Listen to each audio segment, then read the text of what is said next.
Deadly fire has prompted many to take steps to protect themselves and their families.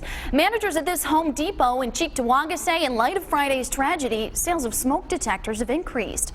Assistant Manager Mark Mungavin says the store typically sees smoke detector sales increase in the fall as people prepare to heat their homes. But he told 7 Eyewitness News a steady stream of customers have been coming in to look to replace older models and even buy additional smoke detectors. It's unfortunate that something like this has to happen in order for us to realize what needs to be done to keep our family and property safe. But in the end, if we keep remembering every month and bringing it up and making sure that we're checking and make it a routine in our normal lives, then I think everyone will be safer. Fire officials say it's important to check each smoke detector once a month and consider investing in a 2-in-1 carbon monoxide smoke detector with a longer battery life. That ensures the detector is working when you need it most.